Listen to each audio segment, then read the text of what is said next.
Buenas tardes, bienvenidos al primer coloquio nacional de estudiantes de la Universidad Nacional Abierta y a Distancia. En esta ocasión tenemos la ponencia, que me da mucho gusto presentar, de la alumna Susel Liz Sandoval. Ella es estudiante del 11º cuatrimestre de la licenciatura en Matemáticas. Es originaria del DF, pero ella radica en Ciudad Juárez, Chihuahua, y viene aquí con nosotros para presentarnos su trabajo de proyecto terminal de la licenciatura en Matemáticas. Este trabajo lo realiza para egresar de la carrera y tener el título correspondiente, y está dividido en 3 partes. Ella trabajó una aplicación de las matemáticas al derecho. Su trabajo se titula Matemáticas, herramienta del derecho, 2 estudios de caso y asistencia para el despacho jurídico Vázquez Sánchez y Asociados, SC.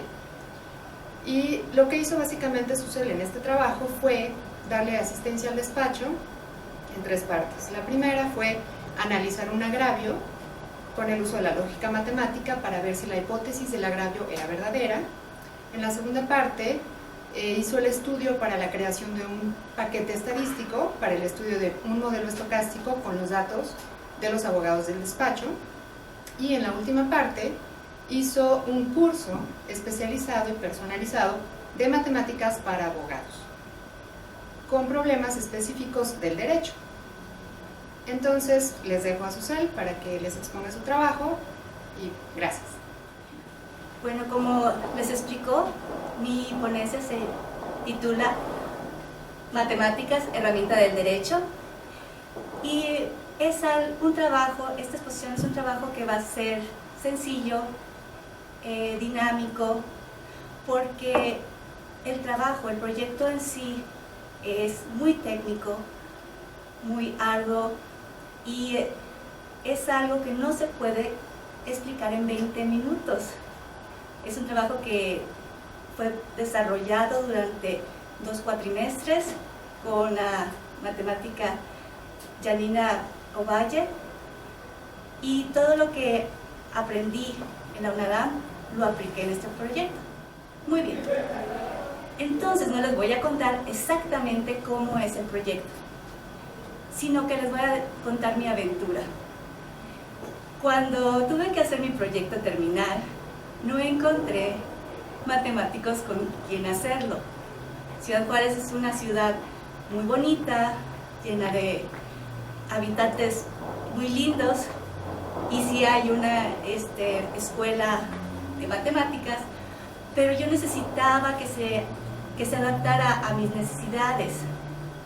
Entonces intenté primero un caso y no pude desarrollar ese proyecto. Busqué otro lugar, tampoco lo pude desarrollar ahí, y de repente el único lugar que se me abrió de todos fue en un despacho jurídico. Así que fui ahí y dije, ¿qué voy a hacer? ¿Qué va a hacer un matemático en un despacho? ¿Qué voy a trabajar? ¿Qué les voy a ofrecer? ¿Puro café? Entonces, la respuesta fue sorprendente.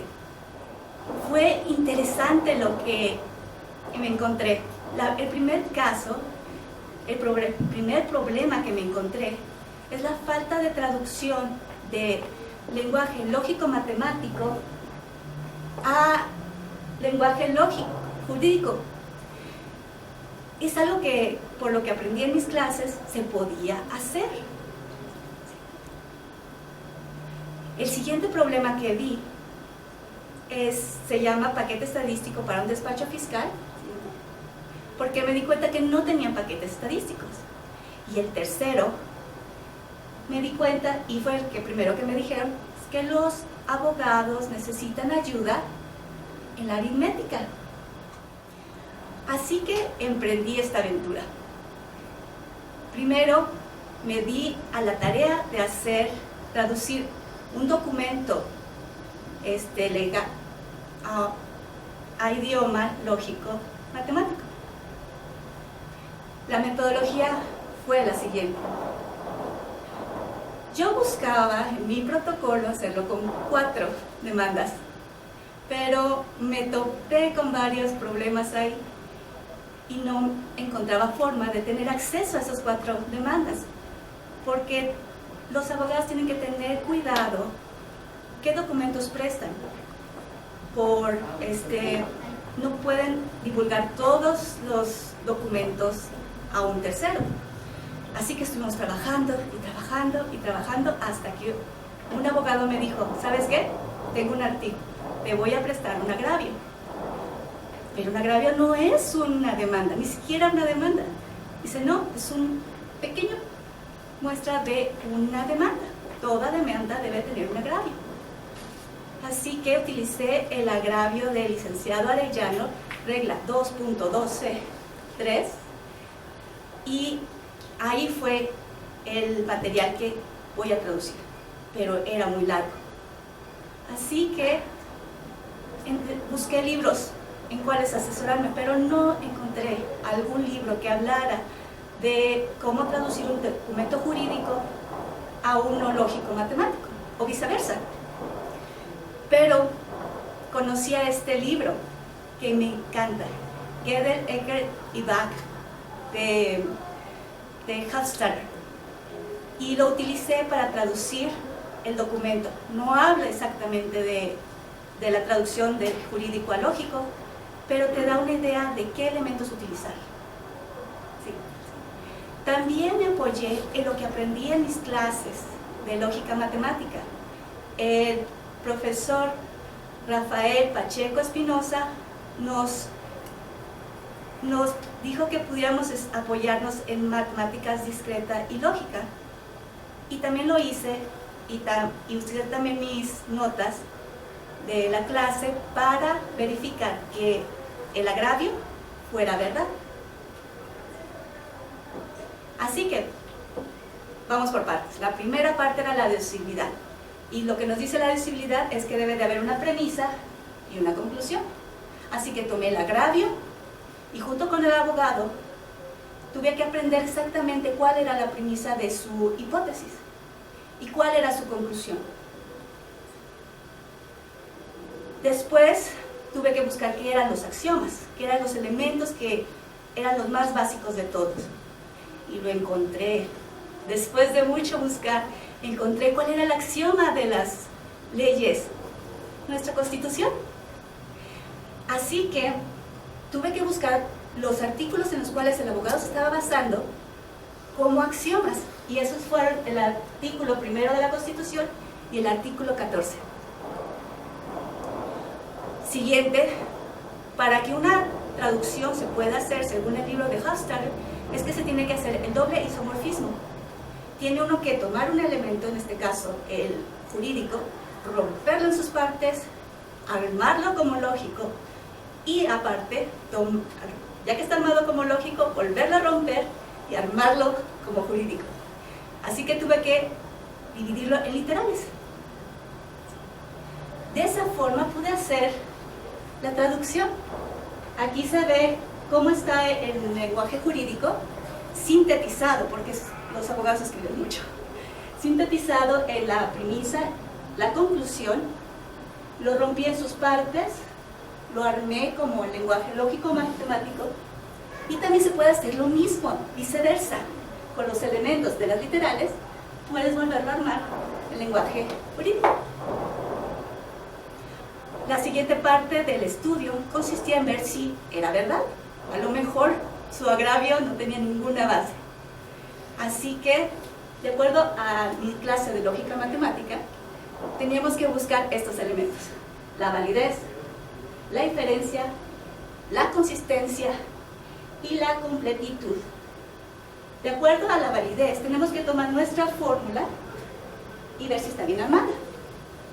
La inferencia nos dice que si es tautológica, si es verdad, si al tomar los elementos E y D es verdadero, y A es verdadero, todo eso, y T es verdadero, claro que todo TR es verdadero. Por lo tanto, la inferencia sí se aplica. La consistencia.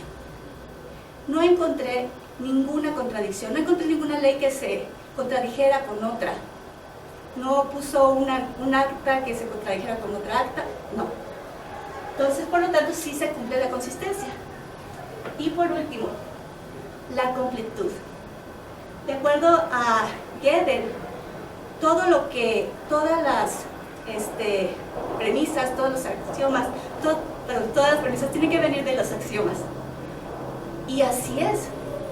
Todas las premisas que tomé se pueden llevar hasta la Constitución. Ninguna es anticonstitucional ni aconstitucional. Por lo tanto, se da la completitud. Por lo tanto, en el caso de la regla 2.12.3, si se cumple, es verdadero. Y por lo tanto, yo concluyo que el veredicto es a favor del despacho jurídico. Muy bien. Ahora continuamos con la segunda sección de mi proyecto. Paquete estadístico para un despacho fiscal. La metodología de este proyecto se inicia desde el momento en que me percaté que no había ningún paquete estadístico. Ninguno. Lo busqué en español, lo busqué en inglés, lo busqué en francés. Hay paquetes para comerciantes, para contadores, pero no hay para un despacho jurídico. Así que me di a la tarea de revisarlo. Busqué también datos, pero de nuevo me topé con las mismas barreras. No pueden dar datos nada más así como así. Así que busqué de una forma, no me los dieron, de otra forma, no me los daban. Buscaba inclusive datos libres, tampoco me daban acceso. Pero se me ocurrió algo. Los abogados les tienen que dar sus informaciones a Hacienda, esos ya son públicos. Por lo tanto, le pedí a uno de los abogados que me diera sus datos de ingreso, todo lo que le tienen que dar a su Hacienda. Y los metí en una base de datos y sorpresa, sí tenían los elementos para ser estocásticos. Entonces, con lo que aprendí en mi clase de modelación estocástica, me puse a hacer la tarea como ellos me habían enseñado, crear un modelo estocástico. Pero antes de eso me tenía que buscar la información y, de nuevo, no encontré cómo hacerlo. Pero me pude apoyar en algunos libros, como el que están viendo ahorita, de Visualize This, de Nathan Tao, un muy buen libro que les enseña a uno cómo hacer modelos estadísticos dinámicos, con muchos datos, se pueden ver cómo hacerlo. También utilicé técnicas de análisis en ciencias sociales. Me ayudó para saber qué elementos utilizar en cuestiones sociales, aunque no me pudo ayudar mucho en cuanto a cómo hacerlo para matemáticas, pero sí me sirvió. Y por supuesto, mis notas de modelación estocásticas del 2014 del profesor Hugo Hernández Vázquez. Los resultados fueron estos. Como pueden ver, una vez que metemos toda la información y hacemos las ecuaciones pertinentes, nuestro modelo es una función uniforme. Pueden ver la ecuación en la esquina. Y una vez que ya encontré mi modelo, ahora vamos a ver si es verdadero, si puedo utilizarlo. Y entonces utilicé lo que me enseñaron de prueba de bondad, Kolmogorov, Smirnov. Metí mis datos y verifiqué si realmente funcionaban. Y encontré que el modelo probabilístico de la función uniforme en los intervalos de 8.802 pesos a 19.722 pesos, nuestra máxima diferencial es menor o igual a nuestro nivel, y eso sí nos dice que es verdadero, que nada más tiene un error del 5%. Por lo tanto, sí podemos usar nuestro modelo. Ese es el modelo que tiene el abogado. Quiere decir que sí le puedo decir que en este intervalo y este intervalo van a tener la misma probabilidad de obtener ese salario. que esta probabilidad es muy baja, de que obtengan un salario muy bajo, y que es más probable que estén ganando 19,000 pesos, y eso les ayuda a hacer una proyección a largo plazo, a decir, bueno, ya sé que no estoy ganando de forma variable, sé que voy a poder contar de entre 8,000 y 19,000 pesos para invertir. Y este es el curso de aritmética personalizada para abogados. Este curso fue lo primero que hice, porque los abogados tienen una agenda muy apretada, tienen mucho trabajo, y por cualquier cosa que pudiera ocurrir, quería tener la flexibilidad de poder amoldar el calendario para que no tuviéramos problemas. La metodología.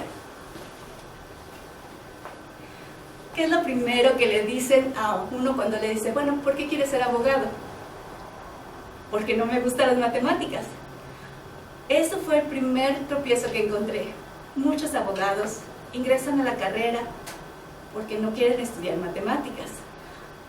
Así que yo llego y les digo que les voy a dar un curso de aritmética. Encontré resistencia, pero eso no me disuadió. Primero porque tenía que terminar el proyecto, pero segundo porque lo que había estudiado me estaba diciendo que sí iban a poder.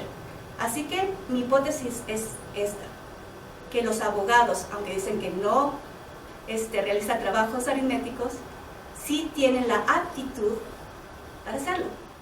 Como les digo, tienen una agenda apretada, no iban a tomar un curso de un semestre, ni de un cuatrimestre, ni siquiera de un mes, así que tenían que encontrar una forma rápida, sencilla, que solamente lo pudiera dar en poco tiempo. Y me encontré con este libro.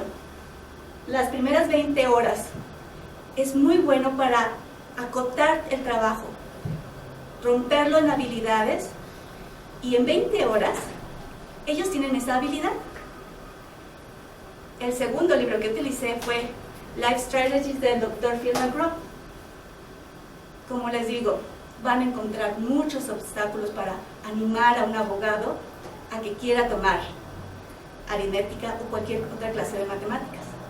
Por lo tanto, tienen que dedicar el tiempo y el esfuerzo a desarrollar ese ánimo. Y por supuesto, tuve que estudiar las leyes que los abogados querían que yo les ayudara a resolver, y eso se encontraban en el Código Fiscal de la Federación, en la Ley de Ingresos sobre la Renta y la Aduana de la Regla. ¿Sí? No me la dejaron fácil. Me estaban tomando un reto, querían ver si realmente podía yo hacer lo que les estaba diciendo que quería hacer, y lo logré. Así que estudiando esos problemas, busqué las ecuaciones y las rompí en las habilidades que los abogados tenían que hacer. La primera habilidad que vi que necesitaban era poder tomar los problemas de campo, que es la asociabilidad, distributividad, todas esas las tenían que volver a aprender. También tenían que balancear las ecuaciones y meterlas literales. Esas tres habilidades, más aparte la tabulación, era lo único que necesitaban para aprender a resolver los problemas que me habían pedido. Así que les daré los resultados. Solamente hice esto. Tomé un examen, el primero, hice un problema de cada uno de los temas que me dieron. El primero fue del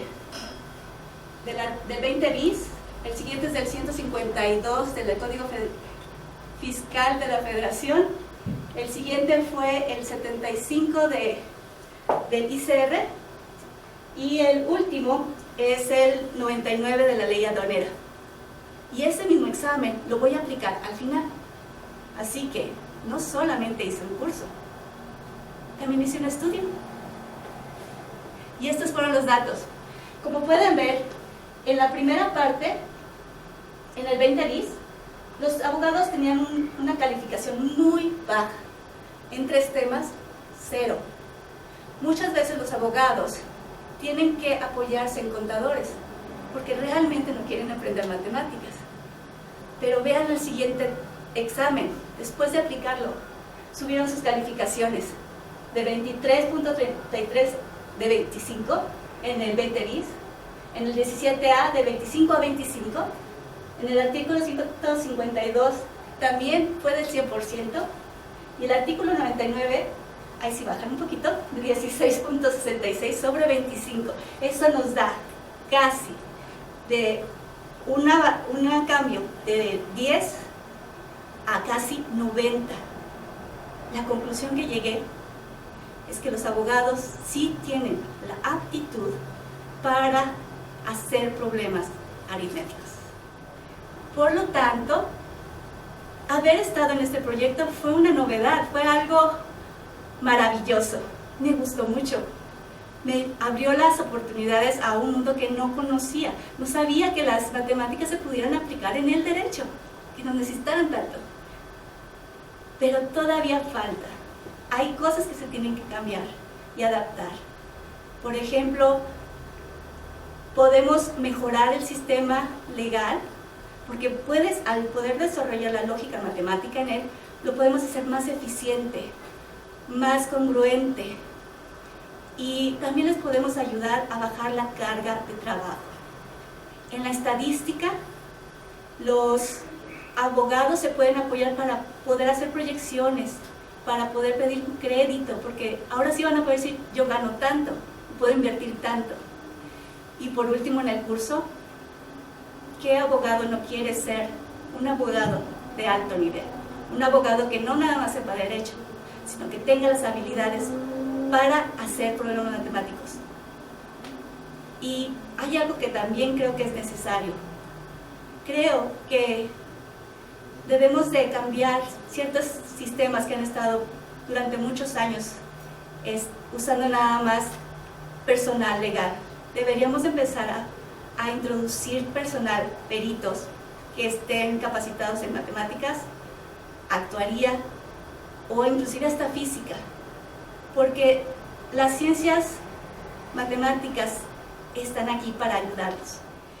Bueno, entonces, ¿cuál es la proyección a futuro de mi proyecto? Bueno, la primera es de que puede ayudar en el cuestión académica.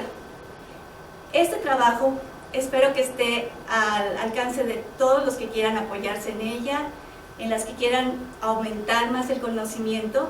Espero que puedan ayudarse. También me dio ideas de que puedo a lo mejor hacerlo en un libro y ser el primer documento que mucha gente se pueda basar en él. Y el tercero, pueda ser un negocio propio de consultoría. Puedo ir y ayudar a otros abogados en mi comunidad, tal vez hasta del país. Ayudar también a los matemáticos a encontrar trabajo como consultores en derecho. Así que este proyecto, en el cual yo pensaba que no tenía cabida un matemático en un despacho fiscal, jurídico fiscal, fue toda una oportunidad y se lo agradezco mucho a la UNEDAM. Gracias.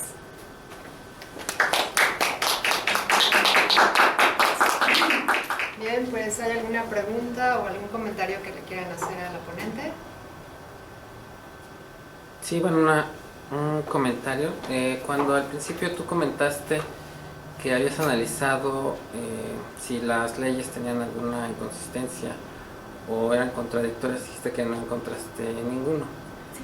Pero en ese sentido, estas leyes, ¿tú consideras o encontraste en lo que estudiaste que sí había algún elemento que pudiera dar o pie, o dónde se puede encontrar estos vacíos, ¿no? Donde ahí es donde, digamos, actúan realmente los abogados, en esos vacíos, para inclinar la balanza en favor o en contra de de uno u otro implicado en algún juicio?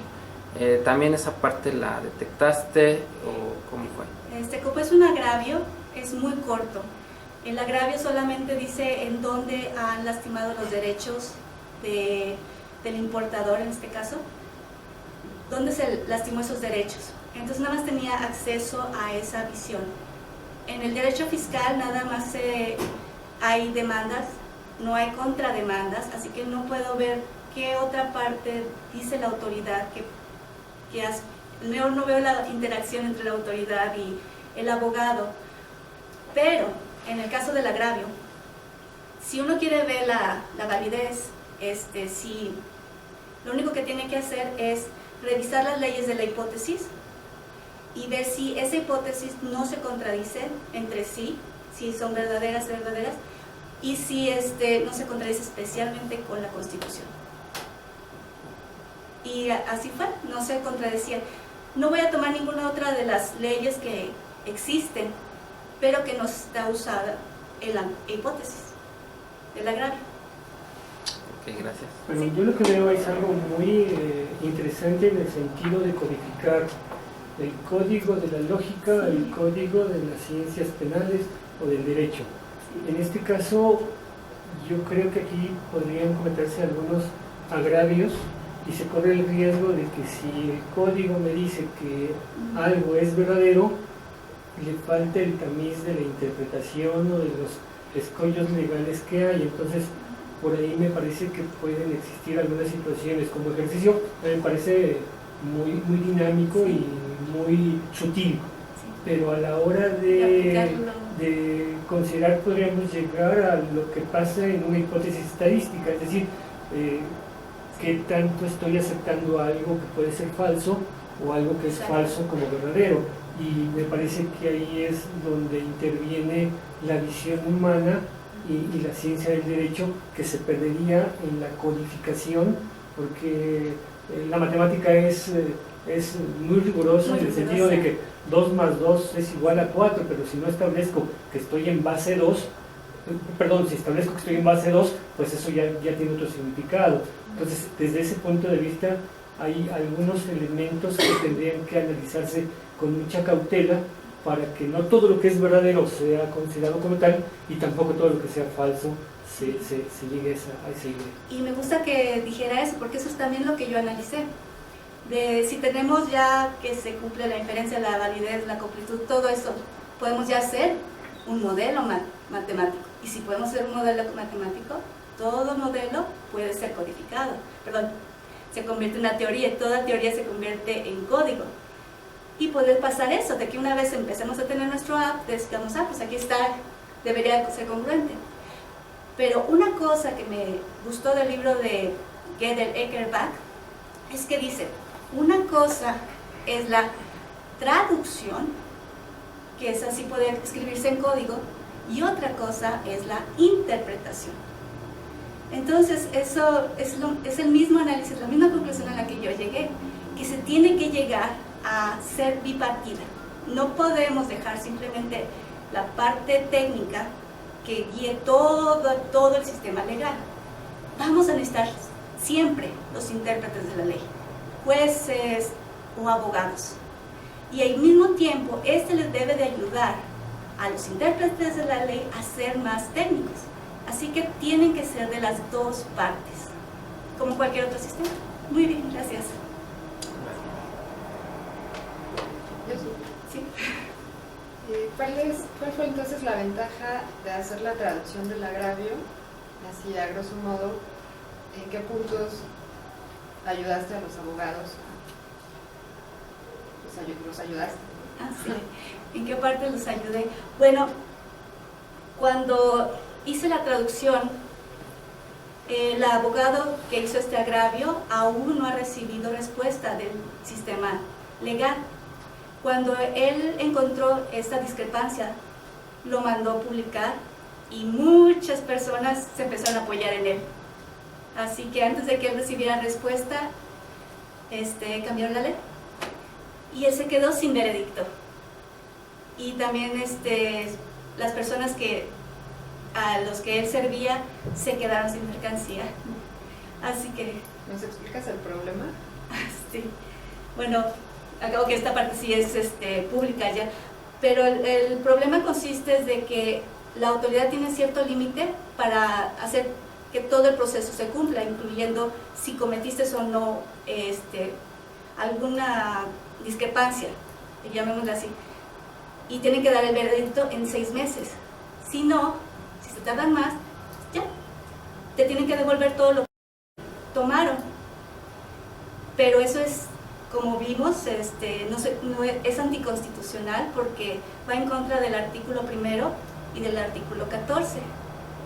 Por lo tanto, como sabían que ya no podían hacer eso, se tuvo que cambiar la ley para que ya pudieran invalidar esa la regla 2.12.3. Pues es que hay muchas cosas. A mí me sigue llamando mucho la atención el hecho de que si todo lo que hay en el mundo se pudiera codificar desde el punto de vista de las leyes de la matemática, sería un mundo perfecto, o un mundo con muchas cuestiones que tienen que ver con la optimización o con la mejor toma de decisiones. Lamentablemente creo que nunca ni las grandes compañías ni los tomadores de decisiones muchas veces se ocupan o se preocupan de tener información para tomar decisiones y luego el análisis y todo lo que implica. Ojalá que el mundo pudiera tener esta visión de la toma de decisiones desde un punto de vista científico de las ciencias duras que se les llama, ¿no? Sí. Y no de las ciencias emocionales que muchas veces tienen más negatividad y más impacto y que tienen una carga de demagogia o de implicaciones que atropellan, que van en contra del sentir común.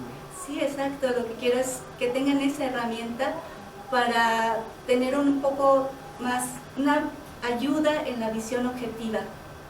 Eventualmente sí van a llegar a tener que usar intérpretes, pero ¿por qué no tener la herramienta? Y este es el primer paso a seguir. Todavía falta muchas investigaciones. Espero que muchas personas quieran tomar este proyecto para expandirlo. Una pregunta. ¿Este proyecto de ustedes surge por una motivación también ética? O sea, porque entiendo que la aplicación, o sea, traducir... Bueno, yo no soy matemática. Sí. Yo no... o sea, la idea, entiendo, del proyecto es traducir el lenguaje matemático, el lenguaje jurídico al matemático, ¿no? Entonces, ahí viene de un antecedente para ustedes, pregunta, que tiene que ver con la ética, o sea, porque al final entiendo que el tomar una decisión más objetiva usando la herramienta matemática estaría quizás también aportando a que la toma de decisiones, como había planteado el maestro, pues se hagan de una manera quizás más justa, objetiva, aunque bueno, creo que siempre van a estar toda una serie de elementos también ahí transitando, pero tiene que ver con la ética. Esa es buena pregunta. Como yo al entrar aquí estaba muy renuente inclusive a estar trabajando con los abogados, no por cuestiones personales, sino porque no veía cómo se relacionaban las ciencias matemáticas con las ciencias sociales o jurídicas. Mi intención al principio era puro académico, pero conforme fui estudiando los casos, los fenómenos, estudio, me di cuenta que sí, esas fueron las conclusiones que llegué, que puede mejorarse la ética laboral, tanto judicial como también legislativo, porque este proyecto no solamente se acota en lo judicial, sino que también se puede aplicar a la rama de crear las leyes. ¿Qué leyes pueden ser aplicadas y qué leyes son irrelevantes y que tal vez hasta perjudiciales, inclusive perjudiciales para la misma institución? Porque se pueden hacer proyecciones con los paquetes estadísticos y decir, ¿sabes qué? Esta ley, si la empezamos a proyectar, te puede causar problemas a largo plazo. Entonces a lo mejor digan, caray, pues mejor aquí la detenemos y cambiamos por este otro lado. Entonces, aunque no inicie así, sí se puede aplicar de forma ética, puede mejorarla, pero como digo, siempre va a estar la parte humana, siempre tenemos que mantener un balance entre las matemáticas y el corazón del ser humano. Muchas gracias. Sí.